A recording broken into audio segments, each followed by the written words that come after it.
There's a wall in a Victorian terrace in Leeds that a homeowner nearly skipped 100 pounds to have plastered smooth.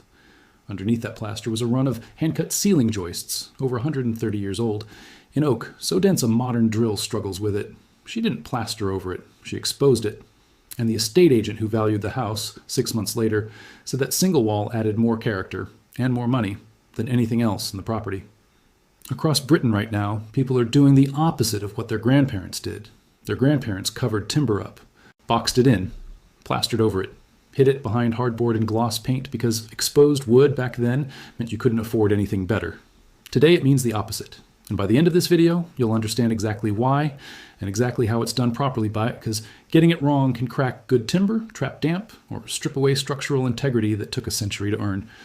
If you've watched any home renovation program in the last 5 years, you've seen it. A presenter knocks through a wall and there they are, old ceiling joists, exposed brick, and somewhere in the middle of it all, a beam. The room goes from nice but forgettable to the kind of space people photograph. This isn't just a television trend. It's showing up in estate agent listings, in interior design searches, and in the projects people bring to timber restorers like me every month. There are a few real reasons behind it, and they're worth separating from the fashion element because some of them are practical, not just aesthetic. The first is honesty in design. For years, British interiors leaned towards concealment, smooth plaster, uniform paint, everything hidden behind MDF and skirting. Exposed timber does the opposite. It shows the bones of the house. People are tired of homes that look like show homes, all identical, all disposable. A 200-year-old oak beam can't be bought from a catalog. It's proof the building has a history, and increasingly, that's exactly what people want their home to say about them. The second reason is more practical. Many of these homes always had the timber. It didn't need adding. It needed uncovering. Georgian and Victorian properties and a huge number of converted barns and cottages were built with substantial timber frames, floor joists, and roof trusses that got boxed in during decades of modernization. Homeowners aren't buying new exposed beams. They're finding out what's already behind their plasterboard. The third is value. Estate agents will tell you that period features sell houses. A fitted kitchen dates in 10 years. An exposed oak beam doesn't date at all. It simply ages, and aging well is part of the appeal. Buyers searching for character properties actively filter for original features, and exposed timber is near the top of that list. And the fourth reason, which doesn't get talked about enough, is warmth, both visual and literal. In a market full of gray render, white walls, and glass extensions, timber brings warmth back into a room. It's the material equivalent of a deep breath. Interior designers have picked up on this heavily over the last few years, deliberately pairing exposed wood with soft lighting and natural textiles to counter the coldness of minimalist design. Here's where I need to be honest with you, because this is where a lot of DIY exposure projects go wrong.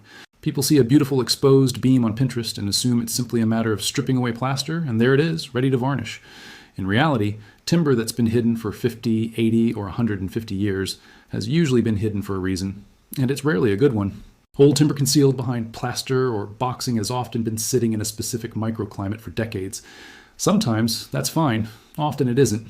When you expose it, you're changing its environment overnight. New airflow, new humidity levels, new exposure to light and temperature swings.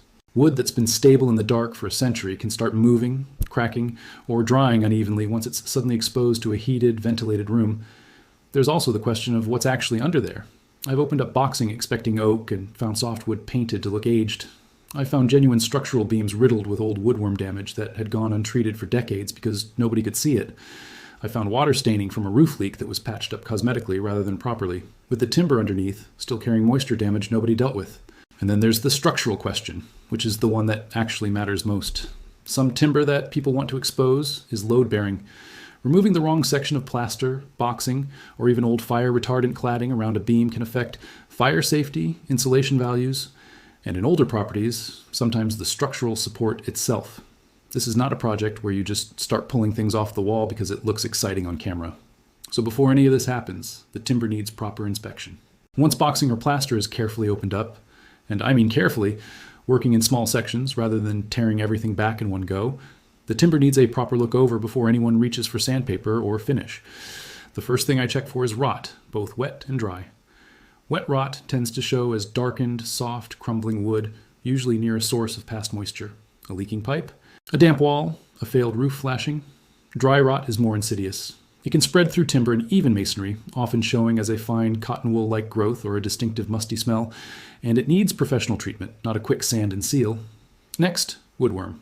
Small round exit holes, usually a couple of millimeters across, with fine powdery dust, what we call frass, collecting underneath are the telltale sign. Old exit holes with no fresh dust generally mean the infestation is inactive. Fresh, pale dust means it's still active, and that timber needs treating before it's ever finished or sealed. Then I look at cracking. Old timber develops what are called checks, natural splits along the grain caused by decades of shrinking and expanding with the seasons. These are usually cosmetic and, honestly, part of the character people are paying for. But deeper structural cracks, particularly ones running across the grain rather than along it, need assessing properly because those can affect strength. I check the joints, especially on structural beams. Where timber meets timber, is there movement, gaps, signs of old repairs done badly? And I check for old fixings. A century of building work leaves nails, screws, staples, and sometimes electrical cabling run straight through or across old timber. All of that needs to be found and dealt with before finishing begins, both for safety and to avoid ruining a sanding belt, or worse, a saw blade. Finally, moisture content. This is the one DIY projects skip most often, and it's the one that causes the most damage down the line. A simple moisture meter pressed against the timber tells you whether that wood has dried out to a stable level or whether it's still holding damp from being sealed away for years. Finishing timber before it's properly dried and stable is one of the most common causes of cracking, cupping, and finish failure 6 months down the line. Once the timber has been assessed and any structural, rot, or pest issues addressed, the actual preparation work begins. This is where the craft comes in, and it's worth going through properly, because the difference between a beautifully exposed beam and a patchy, uneven mess almost always comes down to this stage. Cleaning. Decades of dust, old plaster residue, cobwebs, and sometimes decades-old distemper paint sit on the surface. A stiff, natural bristle brush, followed by a vacuum with a soft brush attachment, removes the bulk of it without scratching the surface.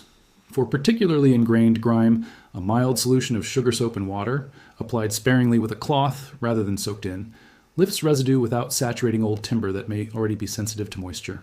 Removing old finishes. Many exposed beams were once painted, lime-washed, or coated in decades-old varnish that's gone dark and cloudy. Chemical strippers work but need care and proper ventilation. Always test on a small hidden section first.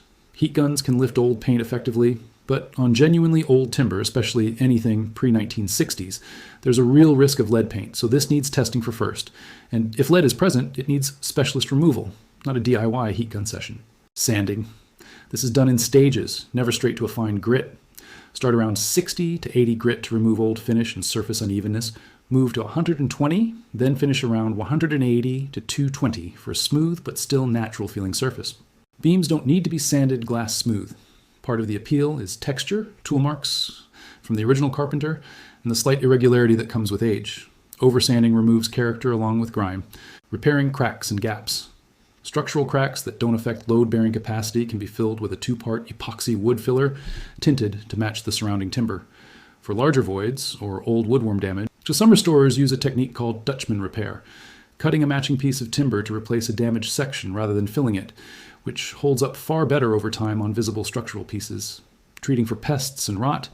Any timber that showed signs of woodworm needs a proper borate-based treatment, applied according to the product instructions, well before any finish goes on.